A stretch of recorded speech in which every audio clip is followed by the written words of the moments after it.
Good evening, Zimbabwe. This is Change Radio News. Today is Thursday, 5 March 2026.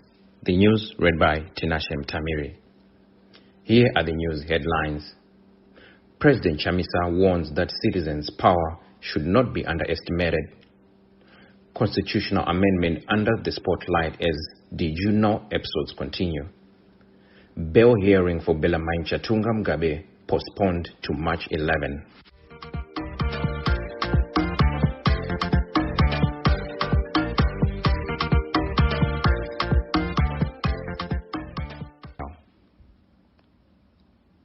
President Nelson Chamisa has warned that the power of determined and oppressed citizens should never be underestimated.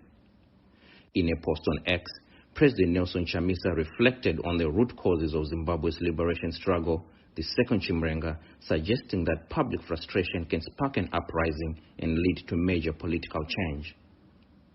Political analysts say his remarks appear to be a warning to the ruling ZANU-PF over its push for the proposed Constitutional Amendment Bill No. 3, which critics say could trigger instability if citizens resist the changes. Citizens have welcomed President Nelson Chamisa's comments, saying they add momentum to the growing debate and resistance surrounding the constitutional amendment process. Today marks the third episode of Did You Know, where we continue to unpack the proposed constitutional changes. The controversial Constitution Amendment Bill, which seeks to extend the president's term of office, is now public. In the first of a two-part analysis, legal experts warn that the bill faces significant hurdles. The most contested clauses propose that the president be elected by parliament instead of directly by voters, and that the presidential term be extended from 5 to 7 years. Analysts note that extending the current president's term would override a constitutional provision protecting term limits. They argue this would require approval not just from parliament, but from a majority of voters in a national referendum. Our reporter has more. Did you know? In today's episode, we focus on how the Constitution can be amended and where the public fits in.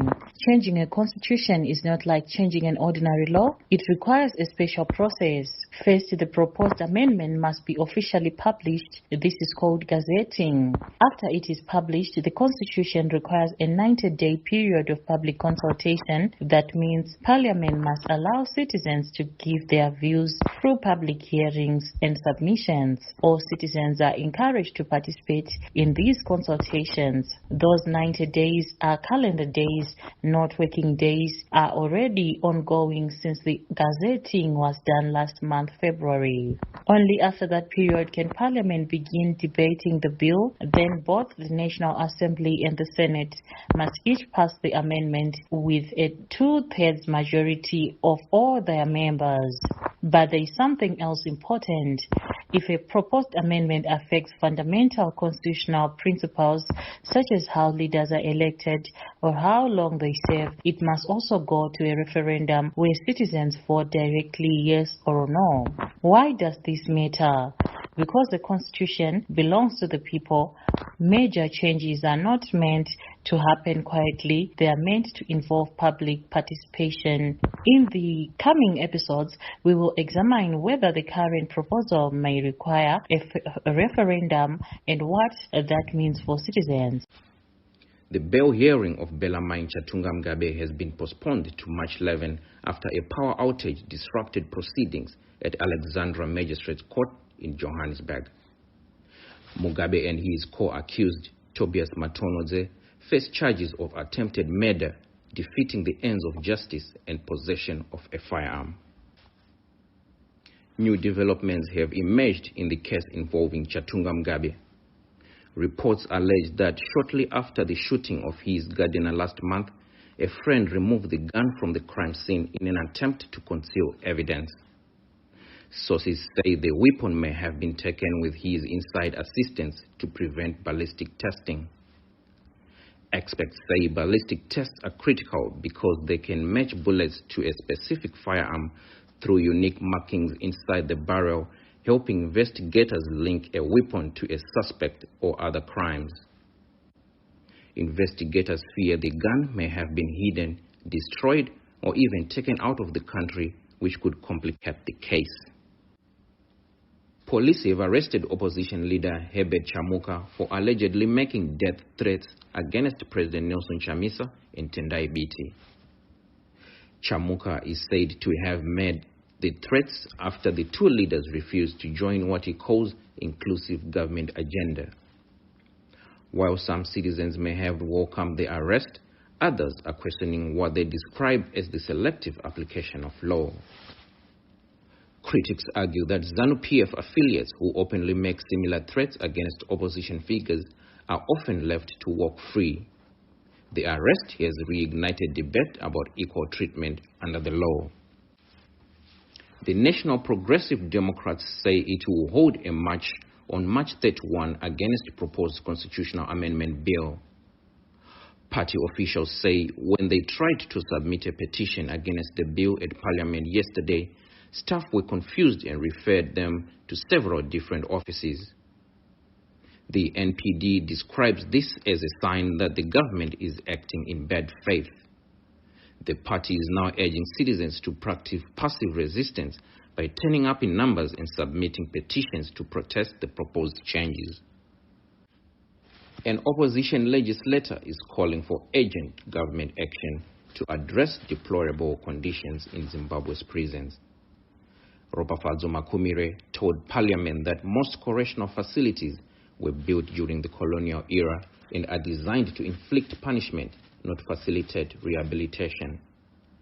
He highlighted overcrowding and poor living conditions, noting a recent presidential pardon that freed over 4,000 inmates, partly to decongest prisons. The Speaker of Parliament acknowledged the concerns, saying efforts are underway to improve the situation. The Zimbabwe Energy Regulatory Authority has increased fuel prices with immediate effect.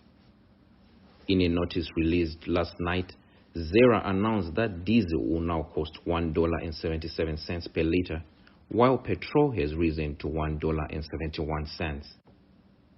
The regulator says the prices would have been even higher, closer to $1.90 for diesel, if not for government intervention to cushion consumers. The new prices will be in effect for the next 2 weeks. The 2026 tobacco marketing season has gotten off to a rocky start, with farmers threatening to withdraw their crop from auction floors over low prices.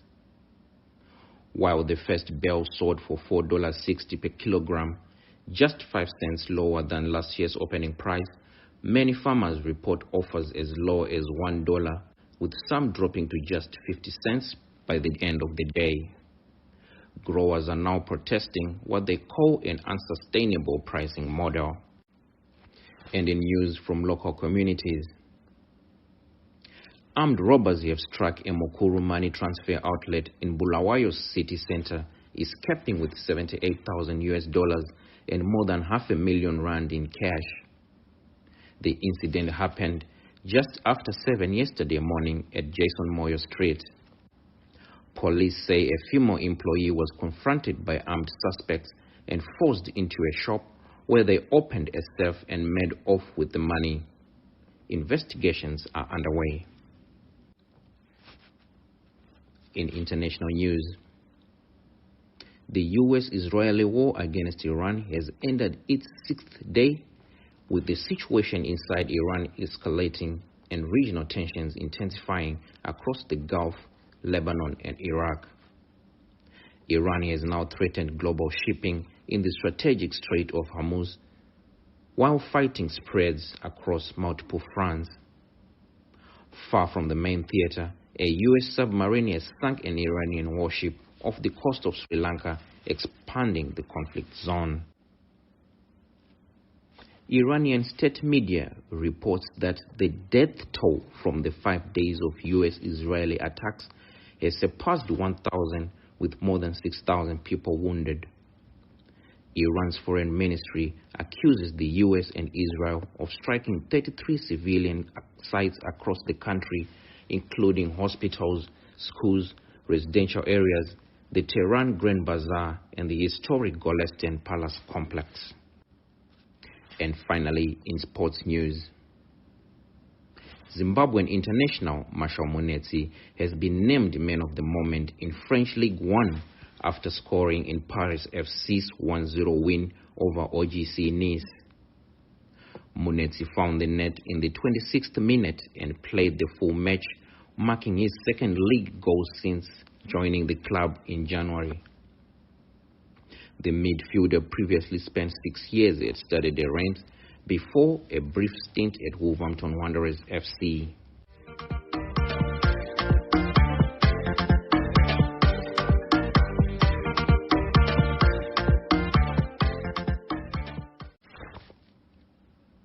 To end this news bulletin, here are the headlines once again.